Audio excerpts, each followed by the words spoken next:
I want France to be a startup nation. Chez Ping, c'est une culture de guerre, c'est une culture de fight. On n'a pas peur de dire que construire une grande boîte, c'est un combat et âme sensible s'abstenir. Et il pense que c'est révolutionnaire parce que son conseiller Pôle emploi l'encourage, forcément, ça leur fait un chômeur de moins officiellement. Mais bien sûr, Pierrick, une appli qui géolocalise des prostituées, lance-toi mon pote. T'es le prochain Mark Zuckerberg, ça se sent. Combien de fois on va sur des sites internet, puis là il nous demande de rentrer un code avec des chiffres et des lettres bleues tordues, et il veut vérifier si on est des robots. Toi, t'es un robot ordinateur. Comment toi tu vérifies si moi je suis un robot? C'est moi qui t'ai acheté. Bonjour à tous et merci de nous rejoindre pour le 4e épisode de Silicon Sentier. Je suis Antonin et je suis en compagnie de Karim. Bonsoir. Et de Cameron. Bonsoir. Et nous ne sommes pas sponsorisés par Conto, même si on fait quand même un coucou à... Comment il s'appelle ? C'est Germain. Et bah coucou à Germain, et Germain se reconnaîtra. Et si tu nous écoutes plus, Germain, c'est tant pis pour toi.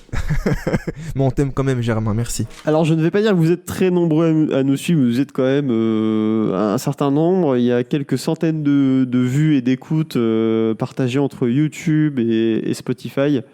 Merci à tous. N'hésitez pas à lâcher un pouce bleu, à écrire des commentaires pour qu'on sache un peu ce que vous aimez moins.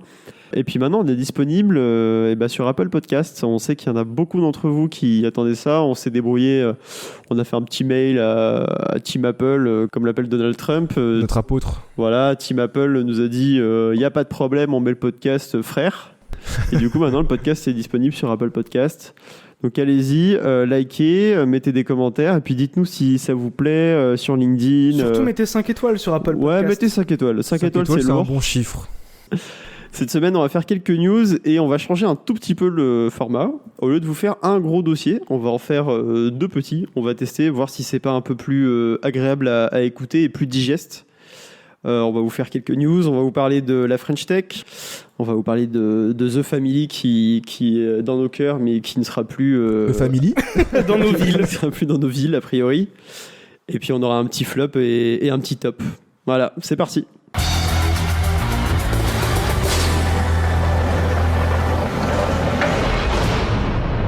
Et donc The Family, donc on vous disait, qui va a priori quitter ses locaux pour toujours. Donc The Family, ils étaient rue du Petit Musc à Paris. Je ne sais pas si vous étiez déjà allé dans les locaux. Moi j'ai déjà vu pas mal de vidéos sur internet et je suis allé juste à côté dans Paris pour faire Lyon. Et donc j'imagine que si The Family ferme ses locaux, à mon avis Lyon va suivre le mouvement. Ouais, je pense aussi. Donc il y a une interview de Alice Zaguri qui est la cofondatrice de The Family. Moi, clairement, elle ne laisse pas planer le doute une seconde. Elle dit tout simplement la décision est prise. The Family ne revient pas dans ses locaux parisiens post-confinement. Bon, ils expliquent qu'ils ont réussi à dématérialiser toutes les activités, que même si c'est un grand lieu de l'entrepreneuriat français, ils n'ont plus besoin d'y avoir les équipes. L'accélérateur, ils peuvent tout faire de manière décentralisée. Les événements qu'ils organisent, ils les font de manière dématérialisée. Donc, a priori, plus besoin de payer des locaux super chers, parce que ça devait quand même être super cher. C'était des super locaux. Ouais. Gros paquet de sous. Ils disent qu'en fait, le confinement, il a complètement changé leur manière de travailler. Alors, à mon avis, c'était déjà des questions qui se posaient avant, parce que c'est quand même une décision très extrême, peut-être juste, entre guillemets, juste avec le confinement. Mais Alice dit ça a été assez libérateur. On a réalisé qu'on avait des coûts fixes, on n'avait pas nécessairement de coûts fixes importants à part le loyer. Donc c'est des locaux dans lesquels ils étaient depuis 2013 et en fait ça va peut-être devenir un coworking. Ok. Très bien. Donc peut-être que nous on pourra aller bosser. On dirait qu'on est incubé par The Family. On dit on va bosser chez Oussama. On va enregistrer l'épisode 7 du podcast là-bas. Dans le à mon avis on va se faire virer. Et d'ailleurs j'en profite pour placer un petit big up à Alice parce que c'est à elle qu'on a piqué le nom de Silicon Sentier. Donc Alice, merci à toi. Je ne savais même pas. Et bien moi non plus. Bienvenue à Silicon Sentier. Bon, je pense qu'on a fait un peu le tour de cette news, mais en tout cas, Alice dit, ils se sont dit qu'il y avait 2 façons de réagir.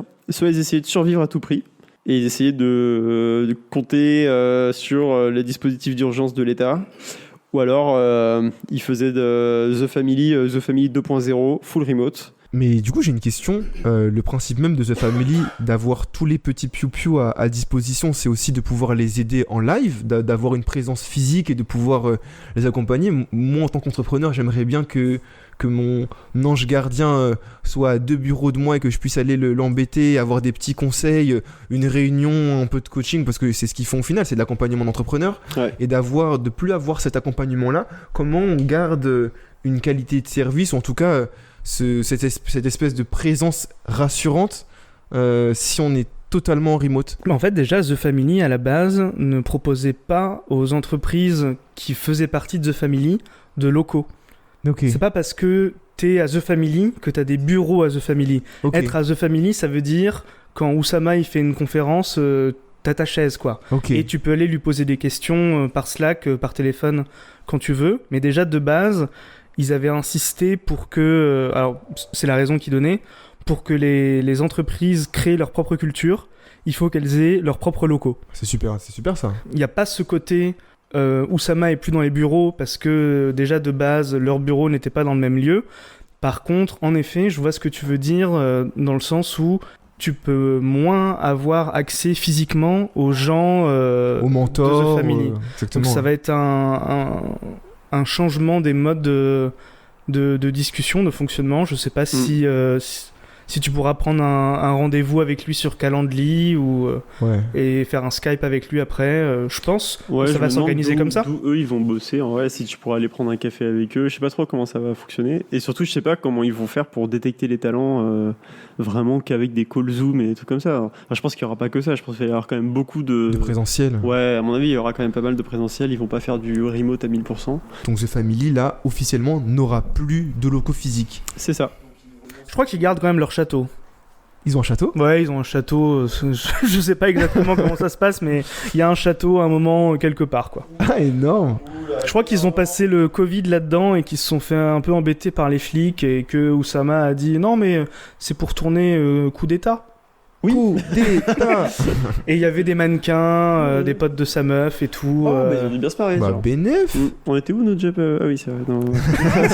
On n'a pas eu le même confinement. Hein. Et ben on continue sur les news qui parlent de la French Tech. Et je vais demander au monteur un bruit de machine à sous qui s'affole avec Jackpot. Cylindra, tête de tigre.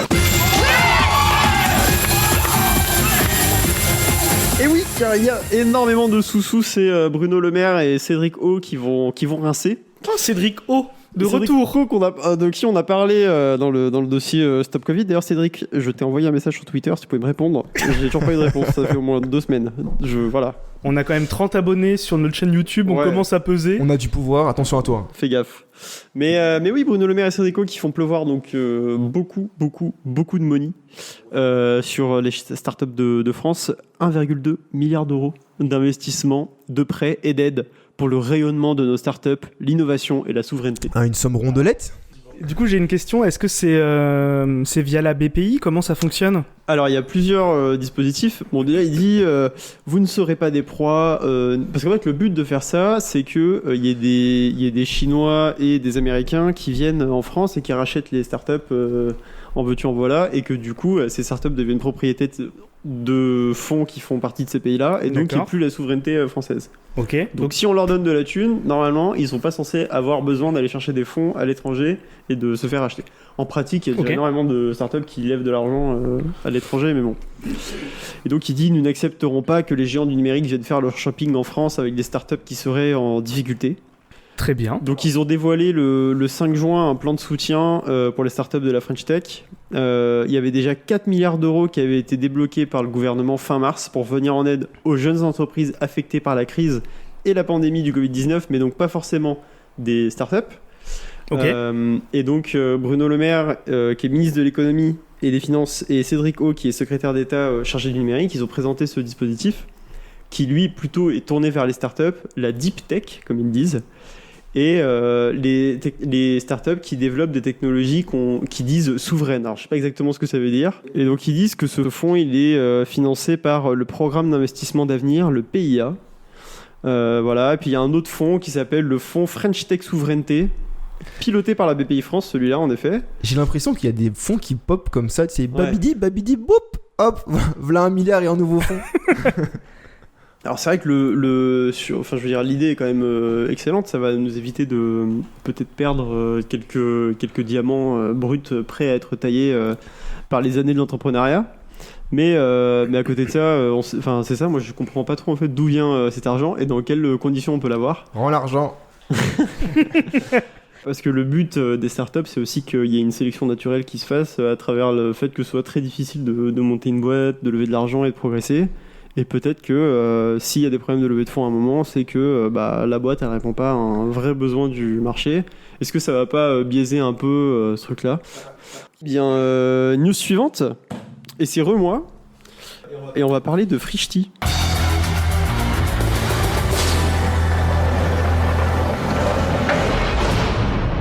Alors Frishti c'est quand même pas mal, hein. Donc est-ce qu'il y en a un de vous deux qui peut résumer en 2 mots ce que c'est Frishti ? On fait de la bouffe et on te la livre le midi au bureau, quoi. C'est ça. Il me semble que c'est des plats vraiment cuisinés, fait maison, et le truc c'est on te fait un truc maison et on te l'apporte, quoi.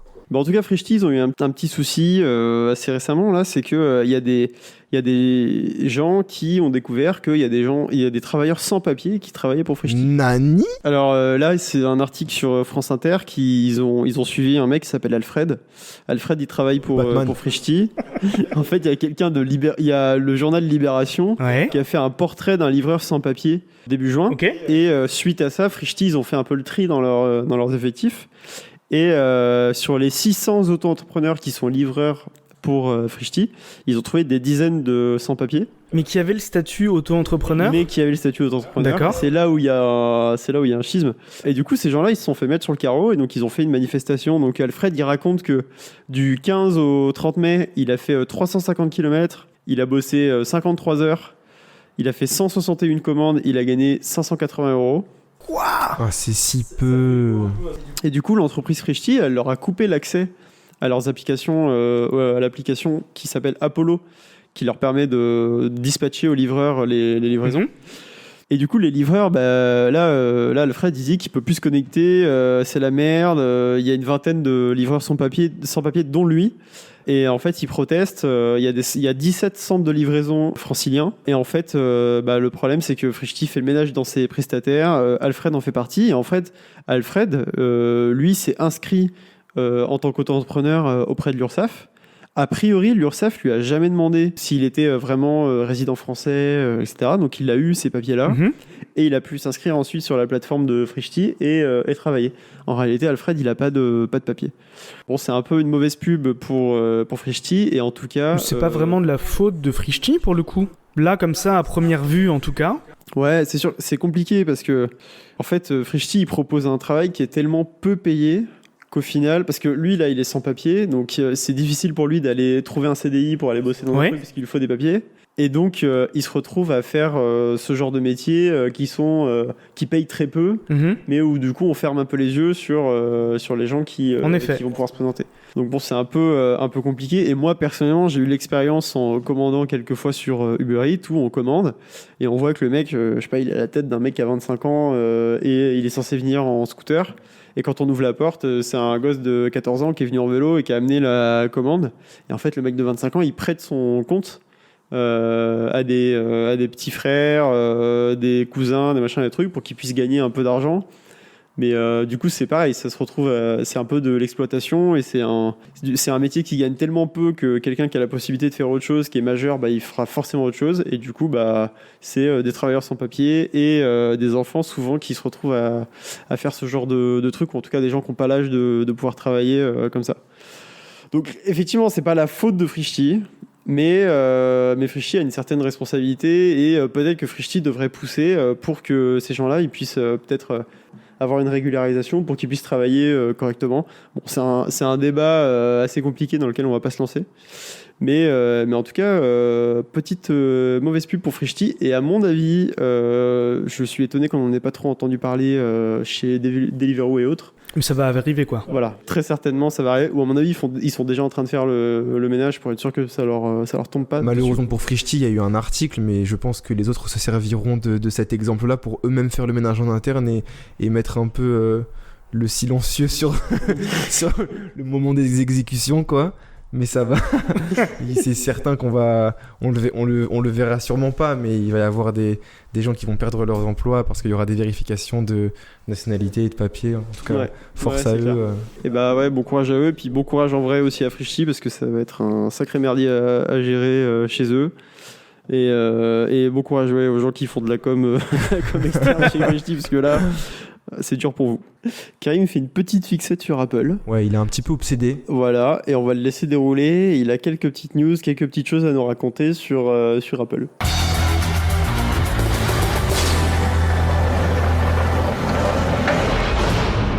Première nouvelle, c'est que Apple abandonne enfin Safari par défaut. Insérer Super Musique Epic. Et on va pouvoir choisir sur iPhone et sur iPad, enfin, notre navigateur par défaut. Ce qui fera que quand on cliquera sur un lien Messenger, c'est pas Safari qui s'ouvrira, ça pourrait être ton Google Chrome. Ah ok, aujourd'hui tu peux pas mettre par défaut... Ah, j'ai pas trouvé l'option, on me l'a pas proposé en tout cas. Hein. D'accord, et puis, je savais même pas. À mon avis, Google, vu comment ils font chier sous Windows en mode « mets-moi par défaut », ouais. Sur iPhone, ça m'est pas arrivé, donc je pense que c'était pas possible. Il y a que un par défaut, ok ?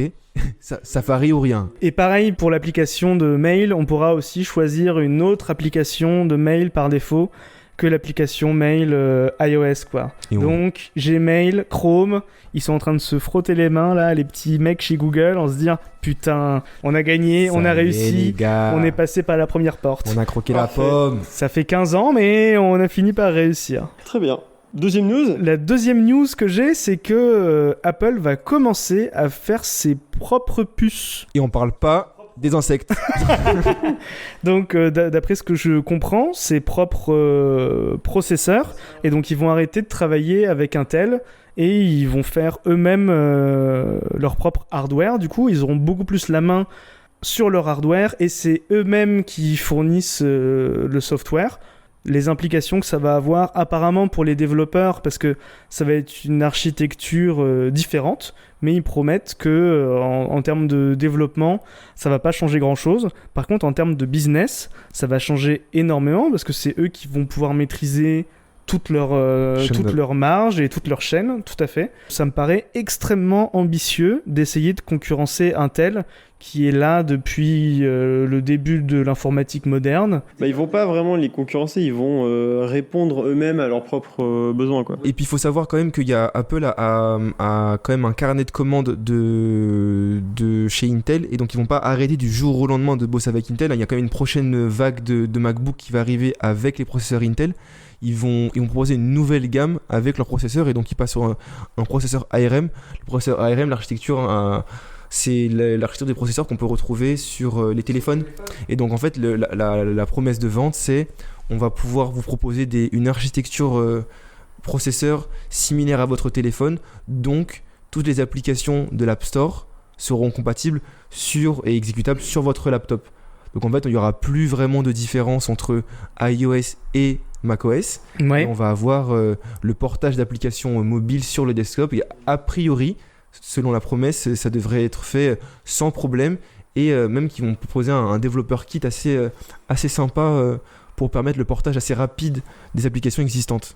Et bah du coup maintenant on va parler un peu de growth hacking. Donc là le but, on va vous parler de deux sujets un peu différents qui sont pas forcément liés à l'actualité, donc plutôt côté dossier, mais un peu moins long et peut-être un peu plus digeste donc que les gros dossiers qu'on a l'habitude de vous faire.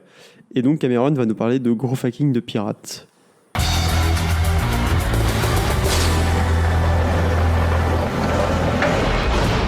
On va parler aujourd'hui de gros hacking. Alors on va pas s'attarder sur essayer de ranger le gros hacking dans une case. Je pense que on n'est pas là pour ça. On va essayer juste d'en discuter un petit peu ensemble. Alors avant de poser des questions, qu'est-ce que c'est le gros hacking ? Le gros hacking, c'est ce qu'on peut définir un peu comme un terme parapluie. C'est un terme qui regroupe plusieurs idées derrière. Comme je vous dis, on va pas essayer de le définir avec exactitude, mais plutôt d'essayer de déblayer ce qu'on considère être du gros hacking. Est-ce que c'est l'essence et est-ce que c'est pas pour nous les casous. Petit point histoire, parce que j'aime bien faire ça au début. Alors, le premier à avoir utilisé le terme, ce serait a priori Sean Ellis en 2010, qu'il a utilisé dans un de ses articles, et plutôt pas gros hacking, mais plutôt qu'est-ce que c'est un gros hacker. En fait, selon lui, un gros hacker, c'est une personne dont le seul objectif, c'est la croissance de la boîte.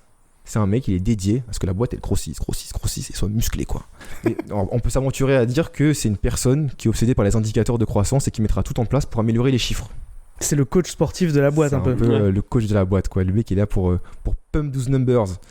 Alors, le terme, plus tard, a été élargi par Andrew Cheng, qui est un gros hacker tout aussi connu, qui a écrit un article qui a suivi et qui essaie de les définir un peu comme un être hybride entre une sorte de croisement entre un développeur et un marketeur et qui est toujours drivé par le besoin de croissance et le but étant toujours de répondre à la question de quelle façon je vais récupérer des utilisateurs pour mon produit. Alors vous allez me dire, oui mais Cameron, toutes les boîtes se posent cette question-là, c'est le principe même d'une boîte. Tout à fait. Tout le monde veut ça, c'est pas propre à un gros hacker. Alors oui, en effet, mais toutes les personnes se posent cette question. Et pendant longtemps, cette réponse s'est trouvée dans les canaux d'acquisition un peu traditionnels, les pubs à la radio, les pubs à la télévision, les pubs dans les journaux. Et il se trouve que ces méthodes se retrouvent quand même être relativement onéreuses. C'est quand même très cher de payer une pub à la télé, un spot radio. Alors, les 4x3 dans le métro, c'est une certaine somme en effet. C'est pas gratuit et puis l'assurance de retour sur investissement elle est pas garantie. Tu peux faire une pub à la télé, être vu par 10 millions de personnes et pas avoir un seul Pékin qui s'inscrit sur ton application. Ça c'est un peu triste. Et d'ailleurs on peut prendre un extrême, un exemple assez concret de ce qu'on peut attendre comme somme faramineuse dans la publicité. C'est Pepsi en 2002 pour le Super Bowl. La seconde de pub à la télé se vendait $90 000. Il faut pas cligner des yeux. Ouais. Tu clignes des yeux, t'as déjà perdu 10 000 balles, au moins. Alors, $90 000. La seconde. La seconde. Et accrochez-vous, le spot de pub qui mettait en scène Britney Spears a duré 1 seconde, c'est juste Pepsi. Et ça a duré 90 secondes. Figurez-vous que ça leur a coûté $8,1 millions. Ah 9 x 9, 81. les calculs sont bons. 8,1 millions. 8,1 millions. Et putain, j'espère qu'ils en ont vendu des canettes. Bon, pour que Pepsi, c'est une grosse boîte et c'est un exemple assez extrême et qui est un peu loin de notre domaine, mais on peut aussi souligner une estimation. Les petites boîtes dépenseraient entre 9 et $10 000 par mois en AdWords. Donc AdWords, vous savez, c'est la pub Google. La pub Google où on paye pour certains mots valent plus cher que d'autres. C'est le nerf de la guerre. C'est le nerf de la guerre, absolument.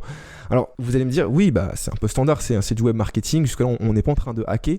Oui, c'est vrai. On hack pas. Ce sont des méthodes standards de web marketing et rien de surprenant là-dessus. En fait, il faut aller voir un peu plus loin. Le gros hacking, c'est quand vous lancez votre startup, vous n'avez pas nécessairement ces petits sacs d'argent, vous n'avez pas tous ces petits brousoufs à brûler. Par exemple, Kazoo Consulting, si on lance Kazoo Consulting, on n'a pas le Escobar lance-flamme. On n'est pas là pour cramer des piles de cash. Référence à l'épisode 3. Dans ce contexte qui évolue très vite, vous n'avez pas beaucoup de sous, on n'a pas beaucoup de sous et on veut se faire connaître énormément. Et on veut commencer à récupérer du client et de l'argent. On n'a pas 8,1 millions à dépenser. On n'est pas très loin, mais en effet, ce mois-ci, ça va être un peu chaud peut-être. Donc en fait, c'est là qu'on va intervenir les techniques de hack. En fait, le principe même du gros hacking, c'est d'utiliser des méthodes peu orthodoxes et un peu à contre-courant pour aller récupérer nos utilisateurs, aller récupérer cette croissance et nous permettre d'aller vers le haut. Mais sans forcément dépenser énormément d'argent dans les canaux classiques d'acquisition. Le but étant de dépenser le moins de sous possible et d'aller récupérer des utilisateurs à des endroits qu'on n'aurait pas pu soupçonner avec des méthodes qu'on n'aurait pas pu soupçonner, des méthodes qui sont vraiment à l'encontre des écoles un peu traditionnelles du marketing, à savoir on va pas utiliser le SEO, l'emailing marketing. Alors dans beaucoup d'articles qui parlent du gros hacking, on va retrouver ces techniques-là. On va vous dire oui, l'email marketing, vous ne pouvez pas faire du gros hacking, le SEO aussi, vous avez des techniques de placement comme ça. En fait, je vous arrête tout de suite, c'est pas comme ça que Kazoo Consulting fonctionne. Nous, on est là pour chercher des méthodes assez spéciales qui vont nous permettre de hacker le système et un peu d'aller générer cette croissance, toujours en dépensant le moins d'argent possible. Le gros hacking, c'est vraiment un mindset, c'est une façon d'approcher son marché et de tester différentes stratégies avec comme seul objectif de tester jusqu'à ce que le business prenne. C'est de mener des essais sur sa base d'utilisateurs et de récupérer un maximum de feedback et d'analyser les données qu'on peut avoir pour essayer d'actionner ces leviers. Alors, on va dire, ok, tu parles, comment ça marche? Qu'est-ce que tu as comme exemple? Eh bien, on y arrive, jeune Padawan, on y arrive. Alors, encore une fois, on va parler de techniques. Il y a un framework qui est très connu qui s'appelle AARRR. Est-ce que vous voyez de quoi je parle? Le framework des pirates. Exactement. Le Celui-là framework des même. pirates, absolument. Le framework des pirates, donc qu'on appelle le Pirate Funnel, qui a été écrit par Dave McClure, qui est un ancien employé de PayPal. PayPal. C'est vrai ? Oui, de PayPal. C'est encore la PayPal Mafia qui a fait. PayPal Mafia, référence à l'épisode 1. Eh bien oui, absolument, de monsieur Dave McClure, qui aujourd'hui est un grand VC.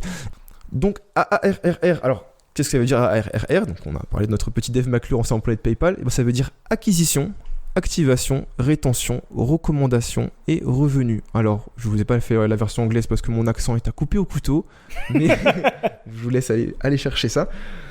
Alors, en fait, c'est un framework qui revient très souvent dans les articles de Growth Hacking et qui va essayer de mettre en place cette technique-là, donc c'est cette méthode-là, de dire l'acquisition, qu'est-ce que c'est ? C'est comment font les utilisateurs pour vous trouver, avoir les chiffres et d'essayer de comprendre comment nos utilisateurs vont nous trouver, veulent nous trouver. On va avoir l'activation, la première expérience de l'utilisateur sur le produit, donc ça peut être un achat, ça peut être une première utilisation, ça dépend du type de service qu'on a, mais c'est l'activation, c'est-à-dire que l'utilisateur utilise le service. Donc on est au-delà de je passe sur le site, on est déjà dans j'utilise le site, en tout cas je dis site, mais ça peut être site service, peu importe. Il y a la rétention. Est-ce que l'utilisateur revient ? Est-ce qu'après avoir utilisé le produit une première fois, il va revenir ? Donc, le produit service. Ok.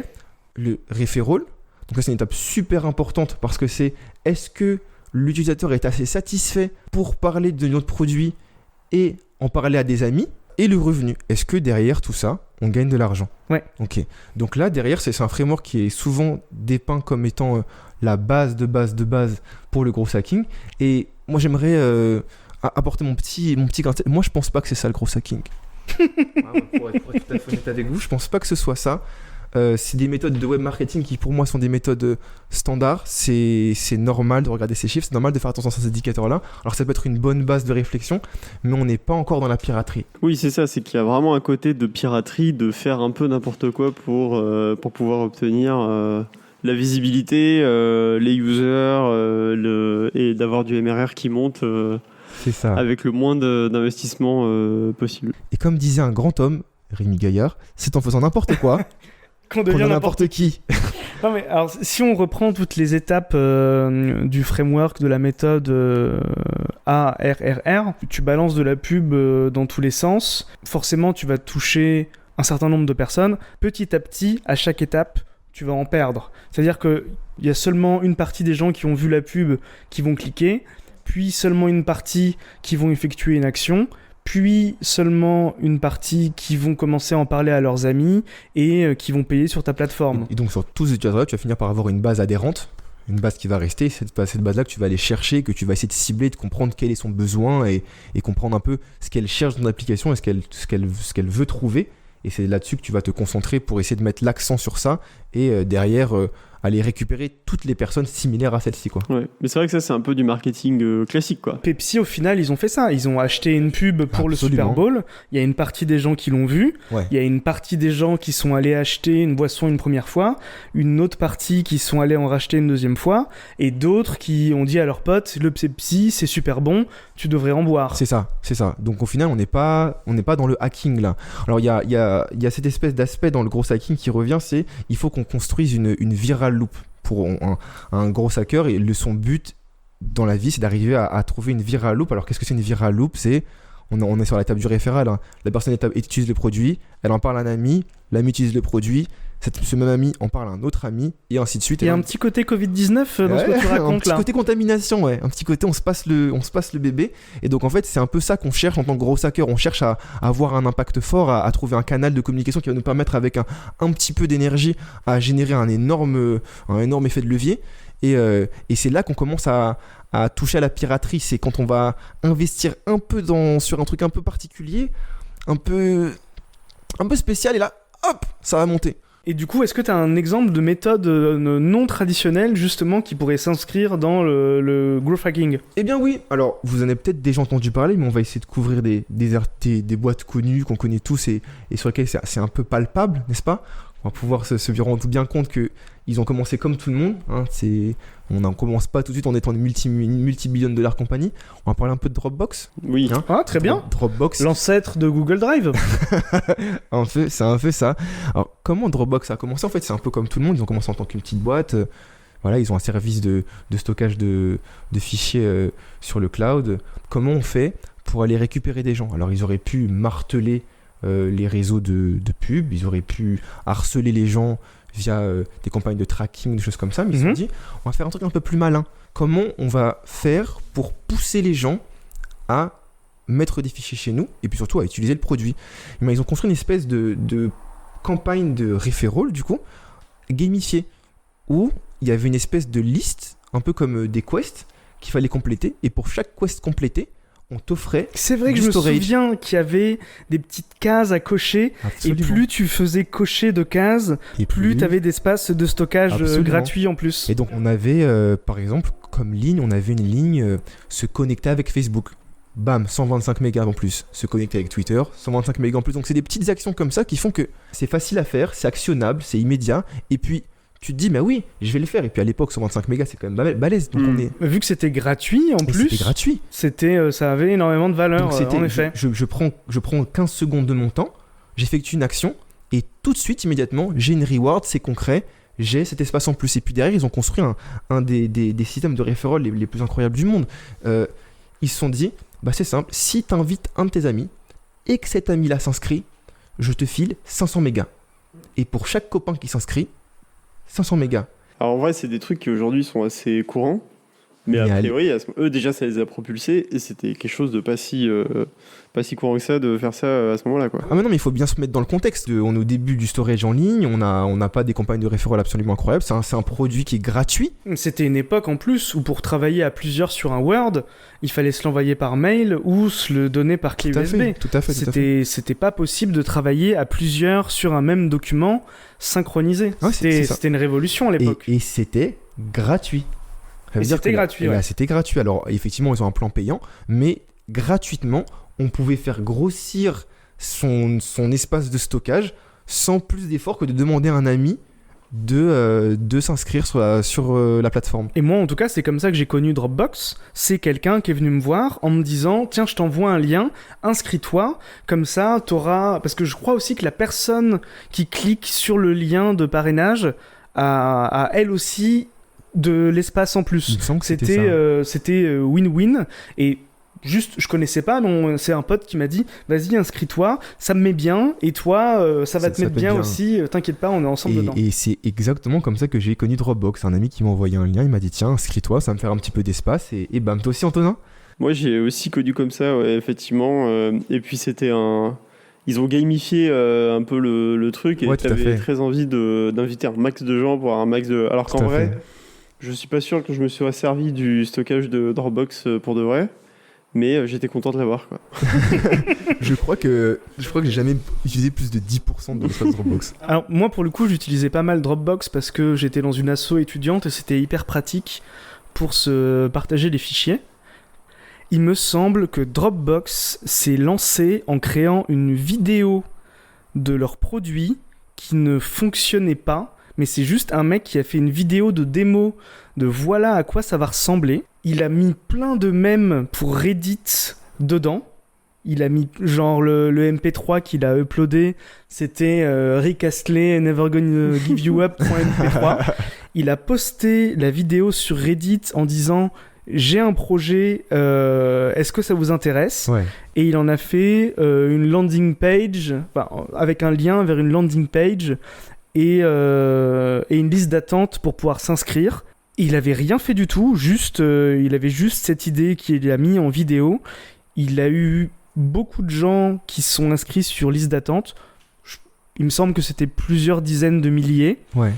Et avec cette liste d'attente, il allait voir des VC en leur disant « Il y a des gens qui sont intéressés par mon produit, qui du coup n'existe pas encore. Ouais. J'ai besoin d'argent pour engager des développeurs et ça va péter. » Ah, c'est ouf, ça je sais pas au courant. Et donc là, du coup, en faisant ça, en faisant monter la hype et en mettant en liste d'attente des gens sur un produit qui n'existe même pas encore, pour moi là on est 100% dans le growth hacking, contrairement à une situation classique où on crée un produit et ensuite on fait de la pub pour le vendre. Là c'est l'inverse, on fait de la pub pour le vendre alors qu'il n'existe même pas encore. Oui, bien sûr. Histoire de s'assurer que ça intéresse les gens. C'est vendre un produit avant même qu'il y ait une seule ligne de code qui soit tapée. Et ça, c'est la classe. Valider son besoin avant de se mettre dedans la tête la première. Ça, c'est pirate. Exactement. Et ça, c'est ce qu'on aime ici. Et je vais vous parler d'une petite start-up. Airbnb. Ah oui, petite start-up, effectivement. Alors, jusqu'à il n'y a pas si longtemps, il se portait très très bien. Pas si longtemps, on va parler de 2017. Leur état financier était à 93 millions de dollars de bénéfices. Et Très bien. Et 2,6 milliards de dollars de revenus. Bon là, effectivement, Covid oblige. J'entends dans l'oreillette qu'ils ont dû lay-off 20% du staff. À peu près, ouais. Non, ces eux-là. Dur pour eux. Alors, il y a 10 ans, Airbnb... c'était pas ce que c'est aujourd'hui. Donc c'était un peu deux mecs fauchés qui se sont dit on va plus réussir à payer le loyer et si on louait une chambre. Et le site le plus connu de l'époque c'était Craigslist pour les petites annonces, mais eux ils se sont dit non, on va pas utiliser Craigslist, on va faire notre propre site. Et en fait ce qui s'est passé c'est qu'il y avait une conférence pas loin de chez eux et il se trouve que tous les hôtels autour étaient quasiment complets. C'est là qu'ils ont joué un peu leur coup, c'est qu'ils ont mis en avant leur plateforme, ils ont commencé à avoir un peu de visibilité. Mais là où ça a vraiment pris, et là on est vraiment dans la piraterie, c'est que on parlait de Craigslist. Donc Craigslist c'est le plus gros site de petites annonces à l'époque, et Airbnb avait besoin de se placer. Donc en fait ce qu'ils ont fait, c'est qu'ils ont permis aux gens qui postaient les annonces sur Airbnb, à la fin de la création de l'annonce, on était redirigé vers Craigslist avec un formulaire pré-rempli, parce qu'en fait il y avait un petit bug exploitable dans Craigslist qui permettait de créer une annonce via un lien, et donc ils avaient exploité ça Airbnb, donc ça t'amenait sur le site de Craigslist, le formulaire pré-rempli, t'as juste à cliquer sur un OK et ton annonce se retrouvait sur Craigslist. Mais, et là on arrive dans le cœur de la piraterie, c'est que Antonin qui veut louer une chambre ASF, il arrive sur Craigslist, il voit un super appart machin, il voit qu'il y a une super chambre à louer là-dedans, il se dit banco, c'est ça que je veux, je vais contacter les mecs. Il clique et là, on lui dit « Ah non, faut aller sur Airbnb ». Mais qu'est-ce que Airbnb ? Donc il arrive sur Airbnb parce que lui, il est totalement déterminé. Il veut absolument louer cette chambre. Et là, on lui dit « tu veux contacter les mecs ? Bah, c'est normal. Si tu veux contacter les types, tu veux voir le numéro, il faut t'inscrire. » Créer un compte. Ça prend 2 les secondes. petits malins. Et puis tu prends ton compte. Et puis, en fait, il faut savoir que les mecs d'Airbnb, pour vraiment se différencier de Craigslist, en fait, c'est des particuliers qui prennent des photos. On les connaît, on vous voit, vous, les gens qui créent des annonces et qui prenez des photos avec votre Blackberry Bold ou votre pomme de terre là, en 480p. Eux, ils se sont dit, il y en avait un de deux qui avait un appareil photo, c'est plutôt bien, et ils se sont dit, on va aller chez les gens, prendre les photos pour eux. Et gratuitement. On va les proposer gratuitement de prendre des photos de chez les gens et les mettre sur Airbnb pour leur permettre d'avoir vraiment une belle visibilité. Ça a tellement bien marché qu'ils ont pu engager des photographes qui allaient directement chez les gens prendre ces photos-là. Craigslist s'est rendu compte assez vite qu'il y avait un petit loophole qu'ils ont corrigé. C'était déjà trop tard. Le reste, c'est de l'histoire, messieurs, dames. Le reste appartient à l'histoire. Et Airbnb a commencé comme ça. Et là, on est dans du growth. Là, on est dans on va aller chercher des méthodes, des trous, tous les moyens pour s'insérer sur un marché où il y a déjà des opposants. Quitte à être un peu limite, quoi. C'est ça qu'on aime dans le growth, c'est de se dire on va aller chercher les gens d'en face et on va aller les chercher sur leur propre terrain et mettre en place des méthodes pour les challenger. Et je sais pas si aujourd'hui Craigslist fonctionne aussi bien qu'Airbnb, mais en tout cas j'en entends pas autant parler. Après c'est pas forcément un produit qui s'exporte très bien, mais en tout cas Airbnb... vu la portée que ça a, c'est stratégique à payer. Je pense qu'à l'époque, vu que Craigslist était un site de référence, si tu voulais faire la pub de ce que toi tu voulais vendre sur Craigslist, il fallait que tu payes. Et eux, en fait, ils ont trouvé une solution pour que ce soit pas une pub, mais que ce soit l'utilisateur lui-même qui recrée son annonce une deuxième fois sur Craigslist. Mais donc, une fois que tu postes ton annonce sur Airbnb, le fait qu'on t'envoie un message et qu'on te dise « S'il te plaît, reposte-le sur Craigslist », personne va le faire. Personne l'aurait fait. Sauf que si jamais tout est pré-rempli et que tu as juste à cliquer sur un bouton et que c'est tout de suite envoyé sur Craigslist, tu vas te dire oui, pourquoi pas. Limite, t'as même pas compris que t'étais sur un autre site, t'as l'impression que tu fais juste un double envoi de formulaire et du coup l'annonce se crée comme ça. Et en fait, ce que tu sais pas, c'est que tu participes toi-même à une sorte de campagne de referral caché au final, parce que t'en parles même pas à un ami, tu utilises tu utilises ta propre personne pour faire de la pub sur Craigslist pour Airbnb. Ouais. Donc c'est même pas un bot, c'est toi-même qui va aller créer ton annonce qui va être dupliquée sur Craigslist. C'est ça. Et grâce à toi, tu vas permettre à d'autres gens de se créer un compte sur Airbnb. Parce qu'en fait, j'imagine la chose suivante, c'est l'appartement qu'Antonin a trouvé, il est incroyable, mais Antonin n'est pas le seul. Karim l'a vu aussi. Et Karim a cliqué sur l'annonce. Et Karim s'est aussi inscrit. Bah, malheureusement, Karim n'a pas eu l'appartement. L'appartement est déjà loué. Mais Karim est tombé sur Airbnb. Karim va trouver un autre appartement. Mais combien de personnes peuvent être amenées de Craigslist vers Airbnb sur une seule annonce? Alors, je pense pas que ce soit quantifiable, mais imaginez du coup le nombre d'annonces Airbnb, le nombre d'annonces Craigslist qui a été créé, du coup le nombre de gens de Craigslist qui ont cliqué sur des annonces Airbnb et qui se sont retrouvés sur le site. Et c'est incroyable, dans le genre passement de jambes qui avait pas de gardien. D'ailleurs, pour la petite anecdote, Airbnb, ça s'appelle Airbnb parce qu'à la base, c'était des matelas gonflables qui mettaient à disposition des gens. Ouais, non. C'est pour ça que ça s'appelle Airbnb. Et je vais me permettre de terminer sur une toute petite dernière histoire de growth, parce que c'est une histoire que j'aime bien, parce que c'est un service que j'ai pas mal utilisé dans ma jeunesse. Et je pense que vous aussi, je vais vous parler de Hotmail. Oui. Donc, le service de mail gratuit. On pouvait envoyer des mails via Hotmail, mais c'était pas encore ça. Il y avait encore un problème pour que le produit décolle, et il fallait trouver une manière de récupérer les gens qui n'avaient pas un mail Hotmail. Donc moi j'ai un Hotmail, et puis il se trouve que Antonin, et ben lui il a pas Hotmail. Il avait autre chose, peut-être un Wanadoo, potentiellement. Le Wanadoo de sa mère, comme tout le monde. Je suis utilisateur d'Hotmail et moi je vais envoyer des mails à Antonin. Et puis le créateur d'Hotmail il s'est dit, mais comment je fais pour que les mecs à qui les mails sont envoyés rejoignent eux aussi ma plateforme? C'est gratuit, je comprends pas, faut qu'ils viennent. Et ben ils ont pensé un truc super smart. Ils ont rajouté en bas de chaque mail PS, I love you. Et après, derrière, juste en dessous, un petit lien qui menait vers Hotmail. C'est le envoyé depuis un iPhone, mais des années 2000, quoi. C'est ça. Et PS I love you, tu lis le message, ça t'interpelle, ça fait pas très pro, quoi. Et si c'est ta pote qui te l'envoie, tu te dis... Lourd.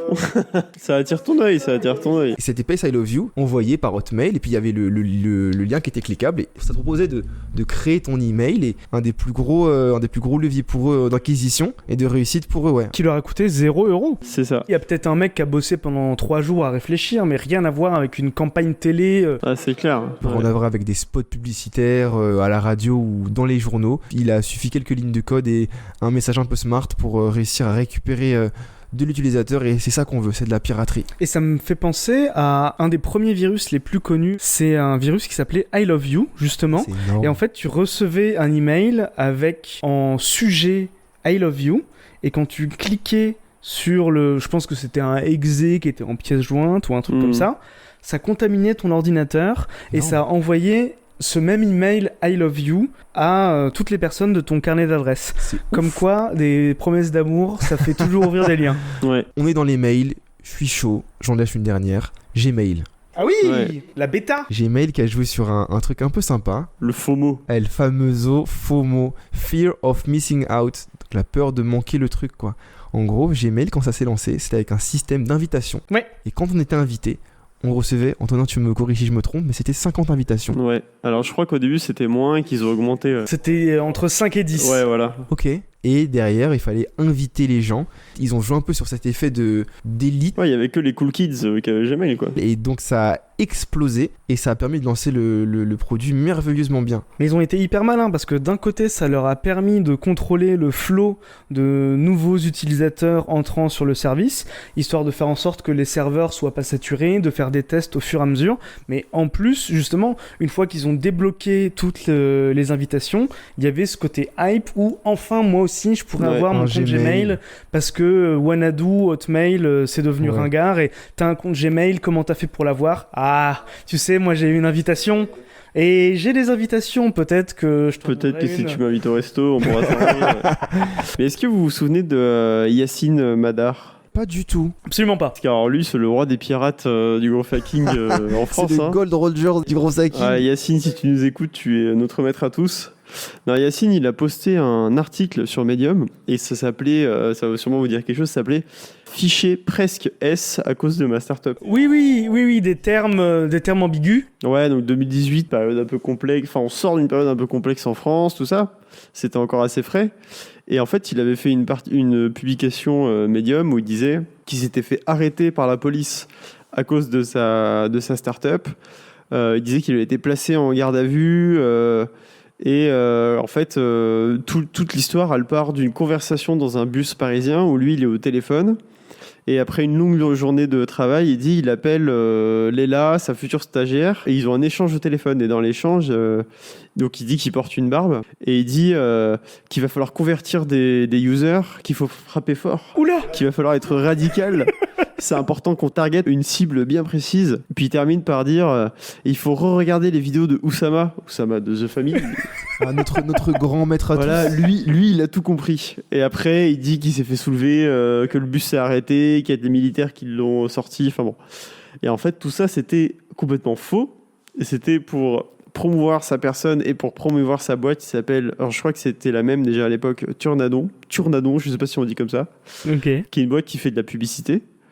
Et je sais pas si ça a fonctionné, mais en tout cas, lui, c'est vraiment le roi des pirates parce que pendant 48 heures sur Internet, en tout cas sur les réseaux sociaux et dans la sphère un peu tech, dans le Silicon Sentier, on peut le dire, tout le monde se demandait qui est ce mec-là ? Est-ce qu'il s'est vraiment fait soulever par la DGSE parce qu'il parlait d'Oussama Ammar dans le bus ? Ah, très très fort, gros pirate, on te salue. Et du coup, Karim, il va nous parler maintenant un petit peu d'anonymat sur Internet et de ce que ça veut dire et de ce que ça représente.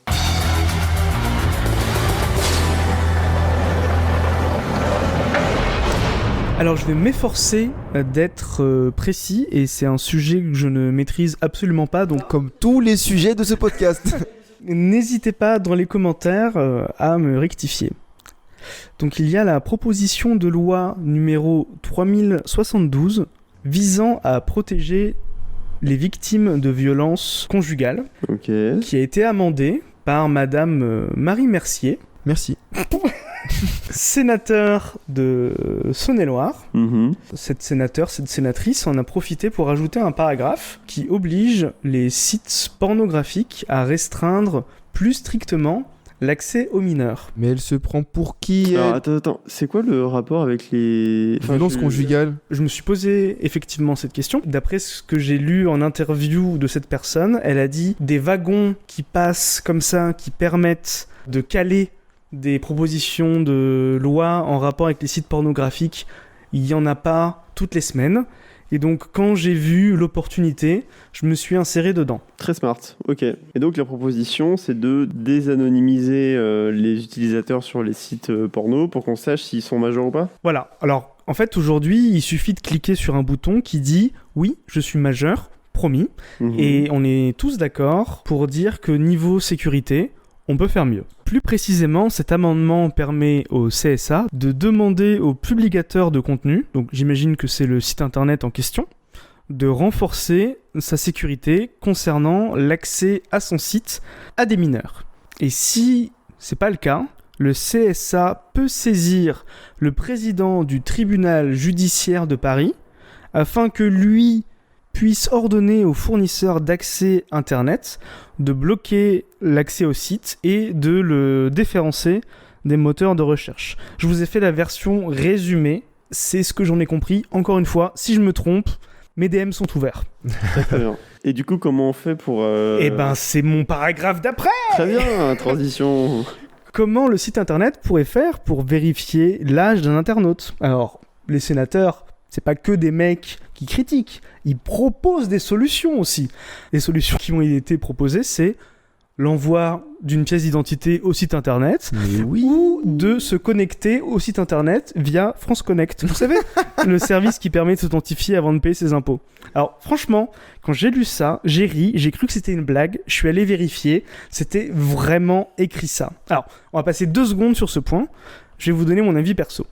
Je suis tout à fait d'accord avec le fait qu'on mette en place des mesures qui permettent au moins de rendre plus difficile l'accès à du contenu pornographique aux mineurs français. Ouais.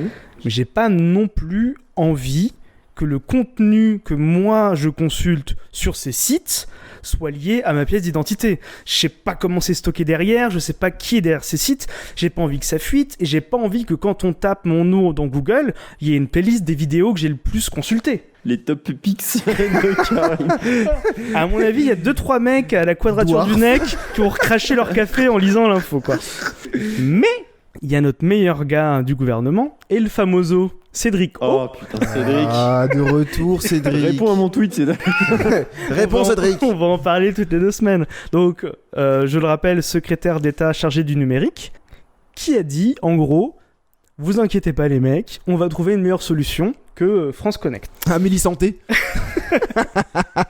Alors, il y a déjà une telle loi qui a été votée en Angleterre en 2017, et il y a des solutions qui ont été tentées, avec par exemple l'achat d'un pass en physique dans un bureau de tabac qui te permettrait ensuite de prouver ta majorité. Ça a tourné au fiasco. Dans un sondage récent, il y a 70% des Anglais sondés qui n'étaient pas au courant qu'une telle mesure existait. Et dans ces 70%, il y avait 50% qui indiquaient consulter des sites porno. Donc, en gros, la loi n'a pas encore fait beaucoup d'effets. Mais attends, si je comprends bien, tu peux acheter un pass pour aller mater du porn, mais il faut que tu ailles dans un bureau de tabac. Mais ils ont quand même accès au porn. Ça n'a pas été mis en place, quoi. Ah, ok, d'accord. Super. C'est en cours. Depuis 2017. En fait, il y a énormément de questions de protection de la vie privée qui se posent. Et du coup, même si techniquement on commence à s'approcher de la possibilité de mettre cette loi en place, il y a beaucoup de gens qui font des blocages parce qu'ils sont pas sûrs que ça soit bien fait. Ouais, mais puis c'est super bizarre parce que oui, pour essayer de limiter l'accès à du contenu peu approprié à notre jeunesse, mais je vois pas de moyen de permettre de vérifier l'âge sans passer par des moyens type carte d'identité ou allez France Connect parce que bon, c'est un moyen qui a été cité, mais la carte d'identité ça reste quand même le seul moyen de vérifier ça. Et France Connect, ça pourrait être bien fait où tu arrives sur le site, tu cliques sur se connecter avec France Connect, ça t'ouvre une pop-up qui, elle, chez France Connect. Et France Connect, ils ont un callback, en fait, exactement de la même manière qu'on fait de la connexion via Facebook, connexion via Google, etc. Et France Connect n'est pas du tout obligé de communiquer l'identité de la personne qui vient de se connecter. France Connect peut juste dire « Ok, cette personne s'est connectée correctement ». Oui, mais ça veut dire que l'État, Par contre, l'État sait que tu consommes ce type de contenu. Exactement. Et pour l'instant, on ne sait pas à qui ça peut servir ni à quoi ça peut servir, mais à partir du moment où c'est dans les mains de l'État, il fait un peu ce qu'il veut avec, quoi. Donc ça, c'est si clair. demain, il veut Dans venir tous te les cas, chercher- ça fait peur. Et puis en plus, c'est pas le genre de contenu, parmi tous les contenus qui peuvent être consultés sur le net, c'est typiquement le genre de contenu dont on n'a vraiment pas envie de parler et qu'on n'a pas envie de partager avec qui que ce soit. D'ailleurs, il y a un petit bouton partage sous les vidéos. Je sais pas si quelqu'un l'a déjà utilisé. Je sais pas qui l'utilise. Non, mais moi je pense qu'un jour il y a un mec un peu énervé, développeur chez Pornhub, qui va cacher le bouton partage derrière le bouton play ou le bouton like, tu vois. Et à chaque fois que tu appuieras sur play, ça fera un gros like sur ton wall sur Facebook. Mais ouais, du coup, c'est un peu compliqué. L'Inde avait essayé de le faire en 2015, un ban pur et dur. Il y a de 800 et quelques sites et ça avait provoqué un tollé général. Il y a eu des manifestations, des gens qui étaient insurgés et ils avaient dû très rapidement... Mon salaire, peut-être, mes conditions de travail, pourquoi pas. Les sites porno, c'est mort. Donc ouais, il y avait eu un soulèvement populaire et ils avaient dû rétablir l'accès. C'est la relation entre l'État et le porn, j'ai l'impression que c'est super compliqué et on n'est pas prêt de voir une loi qui va te permettre d'identifier les mineurs sur ces sites-là, quoi. Ah bah là, la loi, elle est en train d'arriver. Hein. Bah alors justement, ça a déjà été tenté en Angleterre. Moi, je pense que c'est important d'essayer au moins de minimiser l'accès aux Ouais, je suis mineurs. d'accord. Mais techniquement, ça me paraît irréalisable parce que même si les sites internet et les fournisseurs d'accès jouent le jeu et se plient à la loi française, en fait, un VPN, ça permet de contourner toute cette loi. Alors encore en 2001, c'était peut-être pas accessible à tout le monde d'utiliser un VPN, mais aujourd'hui, si vous avez déjà regardé une vidéo YouTube, vous connaissez au moins NordVPN. Qui ne nous sponsorise pas. D'ailleurs, si vous Malheureusement. voulez nous faire un petit virement, Ah, ce serait lourd. allez-y, Ce nos serait mails lourd. sont ouverts. Et tout est techniquement devenu beaucoup plus simple à mettre en place. Il y a maintenant des VPN gratuits qui demandent que d'installer une petite application mobile ou une extension navigateur. Qu'est-ce que vous en pensez ? D'un côté, oui, c'est vrai qu'il faut faire quelque chose. De l'autre côté, le VPN est maintenant très facile d'accès. Et pourtant, l'État peut pas se permettre de baisser les bras et de dire... Ok, on laisse les choses comme ça. Après, j'ai envie de dire autre chose. J'ai envie de dire, est-ce que c'est vraiment une affaire d'État ? et pas une affaire d'éducation. Mais il y a bien des lois qui interdisent les jeunes d'acheter de l'alcool et des cigarettes et d'acheter des revenus pornographiques. Ça, c'est des lois. Et tu peux pas juste te dire... Je suis d'accord avec toi sur le côté éducation. Ça a jamais empêché un gosse d'aller mater Canal+ en décrypté, d'aller voler un DVD avec des fesses dessus. Tu vois, je veux dire, c'est vieux. Et aujourd'hui, que l'État essaye de passer une loi là-dessus, on a des problèmes plus importants, les gars. Franchement, non, c'est sûr, mais ils sont obligés de faire l'effort minimum, quoi. C'est pas parce que tu sais qu'il y a quelques personnes qui vont passer à travers les mailles du filet que tu déploies pas le filet, quoi. En tout cas, je pense quand même que c'est important d'essayer de faire en sorte de restreindre l'accès, quitte à ce que un enfant tombe pas dessus par accident, je sais pas. Parce qu'un magazine porno dans un bureau de tabac, tu tombes pas dessus par accident. Non, c'est en hauteur. Canal+, tu tombes pas dessus par accident, c'est diffusé à des heures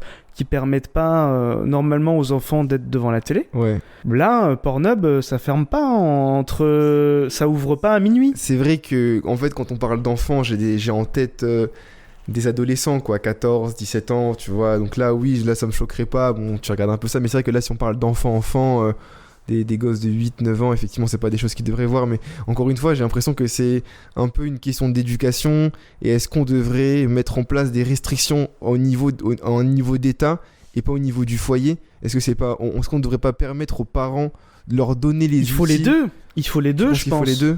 Ouais, il faut que l'État mette en place des choses et effectivement que les parents éduquent et limite que l'État aide les parents à mettre en place des solutions, des applications de surveillance, de blocage. Si je te dis, il y a du porno qui passe sur TF1 en clair toute la journée, juste, tu te débrouilles, tu dis à tes enfants de pas regarder la 1. Ouais, forcément. Et aujourd'hui, les sites porno sur Internet, ça ressemble quand même beaucoup à TF1 en clair, t'appuies sur un bouton, t'as accès tout de suite. Mais oui, je vois ce que tu veux dire, effectivement. Donner les outils aux parents et surtout les éduquer à mettre en place cette sécurité-là au niveau d'ordinateur. Normalement, tu laisses pas ton gosse accéder au PC comme ça à n'importe quelle heure. Ça, je suis entièrement d'accord avec toi, sauf que maintenant, il y a énormément d'enfants qui ont accès à un smartphone, qui a accès à Internet. Il y a tout à fait la possibilité de mettre un contrôle parental sur le smartphone également. Oui. D'ailleurs, je crois que des gens dans ma famille ont ça, où ils ont un contrôle parental et le téléphone est utilisable sur des plages horaires dédiées et tous les sites ne sont pas consultables et le téléphone se verrouille, il ne peut pas être déverrouillé sauf s'il y a le code de la maman entre telle heure et telle heure, quoi. Donc en fait, quoi qu'il arrive, le téléphone est inutilisable et même sur la période d'utilisation, ça reste quand même bridé. Bon, étant moi-même majeur, je suis pas concerné. mais ouais, que nos chères têtes blondes puissent éviter d'avoir accès à ce genre de contenu trop tôt. Ouais, c'est clair. Je vais revenir tout de même à ce cher monsieur O. Ah, Cédric. Pour changer. Lui, il souhaite qu'on puisse avoir une vraie identité certifiée sur Internet, histoire de pouvoir vivre, entre guillemets, normalement, même à distance. Ce qui permettrait, selon lui, une continuité de la vie normale de notre société, même dans des périodes de confinement comme on vient de les vivre.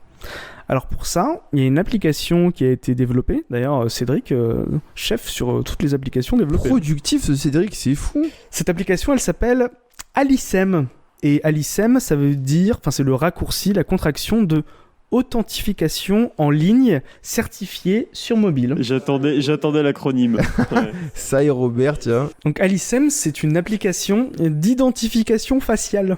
Ok. Oh non, mais non, monsieur. Ça part t'avais des bonnes idées super mal. jusque-là, putain. Alors cette appli, elle demande un scan de ta pièce d'identité sous deux formes, une photo caméra normale et un scan de la puce NFC de ta pièce d'identité. Alors, je me suis dit, quoi ? Puce NFC, pièce d'identité ? Et ouais les gars, 2021, nouvelle carte d'identité, puce NFC dedans. Je savais pas. Ok. J'imagine que chez la Quadrature du Net, il y a encore des cafés qui ont été recrachés. Faites des dons à la Quadrature du Net. Et donc, dernière étape, une fois que tu auras fait tout ça, pour prouver ton identité, lorsque tu voudras utiliser cette application et cette preuve de ton identité, il faudra que tu mettes ton smartphone en mode caméra et que tu l'allumes et que tu mettes ta face dessus, quoi. Et tout ça pour pouvoir effectuer des démarches en ligne qui nécessiteraient la preuve de ton identité. contrairement au mail mot de passe impôt.gouv ou France Connect. Ça viendrait remplacer tout ça. Ce qui me fait peur, c'est ces deux news-là qui arrivent au même moment. D'un côté, on permet aux gens d'avoir une identité sur Internet vraiment vérifiée, et de l'autre, on veut surveiller l'accès à des sites sensibles. Et Cédric O dit non, vous inquiétez pas, France Connect, on va trouver une meilleure solution. Alors, est-ce qu'on tend vers la fin de l'anonymat sur Internet ? En tout cas, Macron a dit le 18 janvier 2019 à Souillac. Et donc ce que nous devons réussir à faire d'abord, c'est en quelque sorte une forme d'hygiène démocratique du statut de l'information. Je crois qu'on doit aller vers une levée progressive de toute forme d'anonymat, et je crois qu'on doit aller vers des processus où on sait distinguer quand même le vrai du faux, et où on doit savoir d'où les gens parlent et pourquoi ils disent des choses. Ah ouais, Manu, non Manu. Ça fait un peu mal au cul, mais peut-être que la Quadrature du Net avait raison depuis le début. Faites des dons. Qu'est-ce que vous en pensez ? Moi, je pense que heureusement qu'il y a des gens comme la Quadrature du Net pour déjà savoir de quoi ils parlent et nous défendre et amener le débat. Parce que, en vrai, là, on rigole, mais c'est des sujets qui sont assez importants. L'anonymat sur Internet, c'est, je pense, un des fondements d'Internet. Si on fait la qualité et le fait qu'il y ait une certaine liberté d'expression dans une certaine mesure, si on perd l'anonymat sur Internet et qu'à chaque fois qu'on veut raconter une connerie ou aller sur un site porno, il faut se connecter avec le même compte avec lequel on déclare les impôts. Non mais les gars, déjà, commencez par faire un truc. Déjà, réparer le site des impôts. Commencez par là. Réparer le site pour s'inscrire au permis de conduire, déjà. Commencez à réparer tous vos sites tout merdiques, là. Et après, on pourra commencer à parler de commencer à scanner les visages des gens pour qu'ils aient voir des faits. Parce que concrètement, on a des problèmes plus concrets et plus importants pour le contribuable français. Utilisez mon argent correctement, s'il vous plaît, quoi. Eh bien, excellente conclusion sur cette partie. Merci Cameron. L'anonymat sur Internet, ça nous concerne tous. Eh bien, merci du coup pour ces deux petits... Alors, je dis petits. Arrêtez, ce podcast est interminable. Ça fait 2h30 qu'on enregistre. Je rappelle que je suis arrivé à midi, que nous avons commencé à enregistrer à 18h. Minuit 40. Minuit 40. Très, très bien. Allez, on va enchaîner sur le flop de la semaine.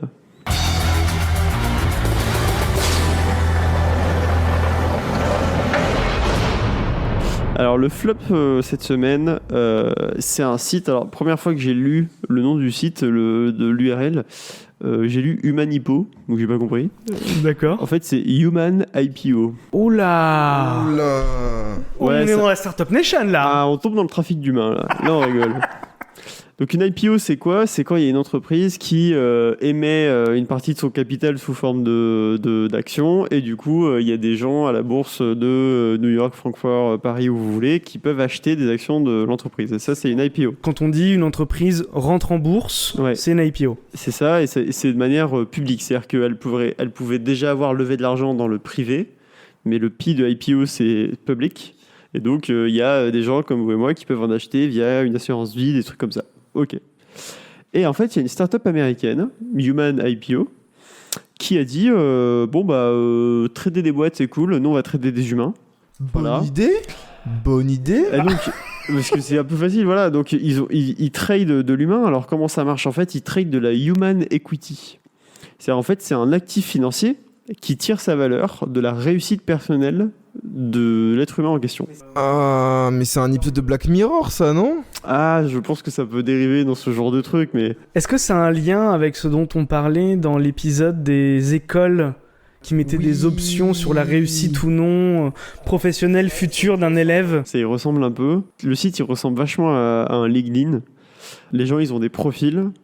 Et sur leur profil, ils expliquent qui ils sont, ce qu'ils font, ce qu'ils ont comme expérience, etc. Et en haut à droite du profil, il y a leur valeur actuelle, qui est donc le prix de l'action multiplié par le nombre d'actions. Mais quoi ? Le premier mec qui s'est vendu, il s'est vendu en 100 000 petites parts échangeables, tradables. Il s'appelle Mike Merrill. Et sur son profil, on peut lire qu'il est actuellement sans emploi. Il a été mis en avant dans Wired Magazine, sur la BBC, dans le Today Show, et que les propriétaires de Mac Merrill, les gens qui le possèdent, l'ont autorisé à prendre des psychédéliques. Voilà, ça c'est son profil entre guillemets LinkedIn sur la startup, sur le site Human IQ. Ça veut dire que si t'as 50% de lui, tu peux le forcer à faire un truc ? Alors, c'est ce que lui il promet. En pratique, en fait, Mike Merrill, sur ce site de trading, donc il a un ticker qui s'appelle Mike, donc tu peux taper Mike et tu vois le cours du Mike. Et en fait, il y a plein de gens à qui il appartient. Et donc, plus tu as de parts de Mike, plus tu peux décider de la direction que prend sa vie. Donc en fait, ça marche comment ? Par exemple, il va demander à ses shareholders, entre guillemets, à ses propriétaires, il va leur demander de voter sur tout ce qu'il fait dans sa vie et pour savoir quelle décision il va prendre. Donc par exemple, est-ce que je dois faire une vasectomie ? Oui, non. Les shareholders votent. Mon Dieu. Après, il y a moins sombre, mais par exemple, est-ce qu'il doit se laisser pousser la barbe ? Donc il y a un domaine, il y a un côté. Il y a un côté Instagram sur pousser la barbe, oui ou non, voilà. Ma commu, vous en pensez quoi ? Sur le coup de la vasectomie. Voilà, donc Mike, c'est un mec qui est un peu extrême dans sa démarche. Il y en a qui le sont un peu moins. En réalité, Mike, ce qu'il a commencé à faire, c'est qu'il a vendu ses parts à $13 la part, parce qu'en fait, une part, c'est 1 heure de temps de Mike. Et $13, c'est le salaire horaire minimum en Californie. D'accord. Et donc, en fait, si tu considères que Mike il va devenir très bon dans son métier, qu'il aura une super influence, en fait, passer 1 heure avec Mike, ça peut valoir beaucoup, beaucoup plus. Donc, en fait, tu peux dire, Mike, je veux que tu fasses maintenant la pub de mon site internet ou de mon produit. Tu dois travailler pour moi. Que tu as une communauté. En échange des parts. Voilà. Ok. Par exemple, on peut prendre l'exemple, je sais pas, prenons Gary Vee, ouais. Qui est un influenceur, qui a monté plusieurs boîtes, qui est quelqu'un qui aujourd'hui pèse. Il y a une douzaine d'années, quand il a commencé sa chaîne YouTube où il parlait de vin et qui faisait 50 vues, il pesait pas du tout. D'ailleurs, allez voir les vidéos, elles sont rigolotes. Ouais, The Wine Library, allez voir. Et donc Gary Vee, on aurait pu acheter par exemple pour quelques dollars une part de Gary Vee. Et aujourd'hui, Gary Vee, c'est un mec qui doit vendre quelques heures de consulting des dizaines de milliers de dollars. Mmh. Ouais. Donc la part de Gary Vee a énormément augmenté en prix. Donc aujourd'hui, 1 heure du temps de Mike ou une action, ça se vend $88, donc ça a fait plus 580%. Ah oui, quand même. Ouais, et c'est que depuis le mois de mai. Mais et comment ça se fait que ça a pris de la valeur ? Est-ce que Mike est devenu meilleur entre-temps ? Et ben Mike, il a eu pas mal de réussite dans sa vie pro, il a eu des articles qui ont parlé de lui. Finalement, ça devient un peu un influenceur. Okay. Et donc ça lui permet de vivre parce qu'il a peu de revenus et ça lui permet de vivre pendant qu'il commence une nouvelle boîte, un nouveau truc. Et les investisseurs, ils récupèrent leur argent plus tard en demandant à Mike de travailler pour eux quelques heures ou en revendant les heures de Mike à quelqu'un qui est plus offrant. Ok. Mais ce qui se passe, c'est que Mike vend ses heures à quelqu'un. Donc Karim achète des heures de Mike parce que Karim pense que Mike... Très bon investissement, Karim. Et donc du coup, qu'est-ce qui se passe ? D'un coup, il se dit, bah, je pense que Mike, il vaut bien là, je vais vendre du Mike. Et il te vend du Mike à toi, Antonin. Mais ça veut dire que Mike touche jamais d'argent sur la transaction. Ça veut dire Il a touché de l'argent sur la toute première transaction initiale. Et après, je sais pas s'il touche un petit peu. Mais si le cours augmente, peut-être que lui, vend son heure plus cher. Il a pas vendu toutes ses actions dès le début. Ouais. C'est-à-dire qu'il a vendu quelque chose comme 10% de ses actions au début. Donc aujourd'hui, il lui reste encore au moins 90% de ses actions. Et ses actions, elles sont passées de $13 à $88. Peut-être que lui-même possède du Mike. Non, mais c'est ça. Lui, il possède du coup 90% du Mike. Il peut faire un exit. Bon, voilà, c'est un peu bizarre. Je pense pas qu'il y ait une énorme liquidité sur ce genre de produit, mais en tout cas, c'est un peu bizarre. C'est assez intéressant. J'ai très envie de voir en fait où est-ce que ça va aller. Je vois très bien le concept fonctionner pour des influenceurs où tu vas acheter quelques heures. Enfin, t'imagines que si t'as 1 heure d'un mec qui est followé par des millions de gens sur Instagram... J'ai 1 heure de Rihanna... Voilà. Mais il fallait parier sur Rihanna il y a 15 ans quand elle faisait des feats avec Tony Parker. Ouais, même un peu avant peut-être. Mais est-ce que c'est légal ça ? Parce que c'est pas considéré comme de l'esclavagisme moderne ? Alors écoute, ça, j'ai cherché un peu et sincèrement, j'ai pas trouvé de réponse satisfaisante. J'imagine, en fait, le cadre légal, il est expliqué ni par la start-up de manière vraiment concrète, ni par les gens qui se vendent, ni par les acheteurs. A priori, c'est pas vraiment encadré et en fait, si le mec un jour il a plus envie de se soumettre à ce qu'on lui demande de faire, bah, il le fera pas et puis voilà. Il y a aucune obligation légale parce que de toute façon, aujourd'hui, tu ne peux pas posséder un être humain, puisque le posséder, c'est le principe même d'avoir un esclave, et l'esclavagisme ayant été aboli, tu ne peux plus posséder une personne. Ça veut dire qu'à la limite, tu l'emploies, mais tu peux pas posséder... Après, c'est peut-être une forme de contrat de travail. Je pense qu'il a pas dû se poser énormément de questions, mais... Ouais, c'est un peu comme si tu vendais des heures à l'avance, des heures de consulting à l'avance. Voilà, Bon. c'est ça. C'est assez particulier, mais en tout cas très intéressant. Très très Black Mirror. Ouais, très Black Mirror. En effet, ouais. ça peut partir Très dans tous Black les Mirror. sens. Et donc je vous conseille d'aller faire un petit tour sur le site humanipo.app. Il y a pas mal de gens assez intéressants. Il n'y a pas que Mike qui est au chômage. Il y a Moi, je veux aussi du des Mike. gens qui ont monté des boîtes, il y a des VC, voilà, il y a des trucs assez rigolos. Totalement fou. Et ben maintenant, je vais vous faire un petit top pour conclure.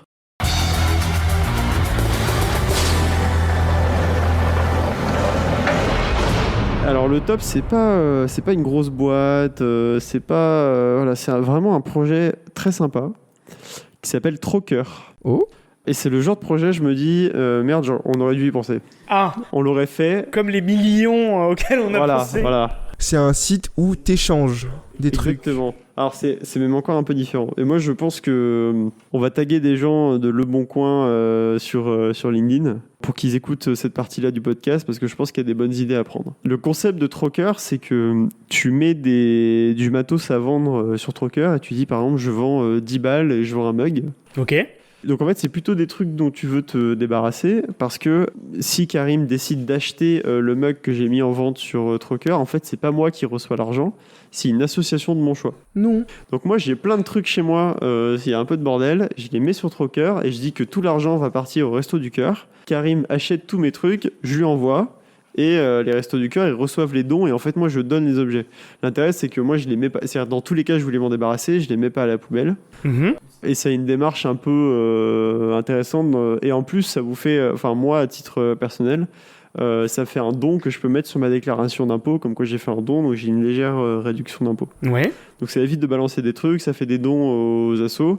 C'est assez intéressant et en plus pour éviter les annonces super vieilles sans preneur, Troker ils ont un système d'enchères dégressives. Donc en fait tous les 15 jours à peu près, il y a 10% du prix qui est enlevé. Et donc pour les objets qui n'ont pas trouvé d'acquéreur. D'accord. Donc si mon mug personne n'en veut à 10 €, il va progressivement descendre et ça va aller assez rapidement. Et donc toi, t'as plus le choix. Après, le mug, tu l'as donné Ouais, c'est ça. et tu l'as mis à 10 €. Exactement. Mais si jamais il descend à 1 centime, eh ben tant pis pour toi, mon gars, tu toucheras un En fait, c'est centime. tant pis pour les Restos du Cœur ou pour l'association à laquelle tu Ah donnes oui, l'argent, en quoi. plus. Ouais. Tu prends pas l'argent et que c'est destiné à des assos. Et du coup, il y a une incentive pour les gens d'acheter Au entre plus haut. guillemets au prix le plus fort, Ouais. en se disant que tout l'argent va de toute façon aller à Aller une à une asso. association. Donc au final, c'est essayer de se dire, je fais une bonne action, j'ai un objet, et puis la personne se dit, bah de toute façon, je me débarrasse d'un objet. C'est vraiment ouf comme concept. Ouais, c'est vraiment bien. trop bien. Alors, très sincèrement, j'ai l'impression que l'application rencontre pas un succès énormissime pour le moment. Donc, on espère qu'avec les milliards de gens qui nous écoutent, on va pouvoir les aider. Eh, les 30 followers là, partagez. Faites un truc. Mais en tout cas, il y a déjà 400 associations qui ont enregistré leurs coordonnées bancaires sur le site. Ils ont à peu près 1 500 000 objets qui sont passés à un moment sur le site. Mais moi, de nouveau, quand j'ai voulu la tester, c'était un peu le calme plat. Alors peut-être que je suis pas tombé au bon moment. Mais en tout cas, allez-y, téléchargez l'application, essayez de vendre les vieux trucs qui traînent chez vous, vous savez pas trop quoi en faire. Dans tous les cas, c'est soit ça va traîner chez vous jusqu'à ce que vous déménagiez, là vous allez les jeter. Donc donnez-les à quelqu'un et puis ça fera des dons et en plus vous paierez moins d'impôts à la fin de l'année. Donc finalement tout le monde est content. J'ai trouvé ça vachement cool comme initiative. Trop bien. Donc c'est vraiment le top de cette fois-là. Troker, allez voir, téléchargez l'application et puis testez. Est-ce que c'est français? C'est très français. Mais putain, mais Cocorico! Mais Cocorico. Monteur, Cocorico. Bon, bah, très bien. On a fait le tour de ce podcast interminable. On a réussi. Et ben merci à tous de nous avoir suivis. C'était un podcast encore un peu long à enregistrer de notre côté. On a commencé très tôt et on finit très tard. Mais on vous aime. Voilà, Donc, on vous aime. quand fait on tout aime, ça on ne pour compte vous. pas. Revenez. Voilà, merci à tous de nous avoir écoutés. Si vous avez survécu jusqu'ici, vous êtes vraiment un titan. Ouais, des warriors. On vous aime. Je pense que vous êtes prêts pour faire l'armée, pour faire le parcours du combattant. Vous êtes prêts pour l'épisode 5? Bon, eh bien, merci à tous. Passez une bonne fin de mois de juin, un bon début d'été, et nous on se retrouve dans quelques semaines. Salut à tous. Et non, parce que Antonin, ton mot de la fin. C'est quoi le mot de la fin? Mais tu me fais toujours ça, et je me fais toujours avoir, et pour t'as une fois, trouvé un mot de moi la je fin l'ai. Bien sûr. Ok. Ah, j'en ai pas, moi. Moi, mon mot de la fin, ce sera vedette. Et toi? Moi, c'est Papillusion. Cameron? Ah ouais, moi j'allais dire Papillusion. Bah... Ah ouais, bizarre. C'est mon Pokémon. c'est moi qui Allez, l'ai merci, bonne soirée. À la semaine prochaine. Bye bye.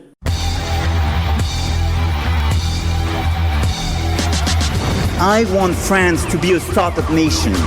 Chez Ping, c'est une culture de guerre, c'est une culture de fight. On n'a pas peur de dire que construire une grande boîte, c'est un combat et âme sensible s'abstenir. Et il pense que c'est révolutionnaire parce que son conseiller Pôle emploi l'encourage, forcément, ça leur fait un chômeur de moins officiellement. Mais bien sûr, Pierrick, une appli qui géocalise des prostituées, lance-toi mon pote. T'es le prochain Mark Zuckerberg, ça se sent. Combien de fois on va sur des sites internet, puis là il nous demande de rentrer un code avec des chiffres et des lettres bleues tordues, et il veut vérifier si on est des robots. Toi t'es un robot ordinateur, comment toi tu vérifies si moi je suis un robot? C'est moi qui t'ai acheté.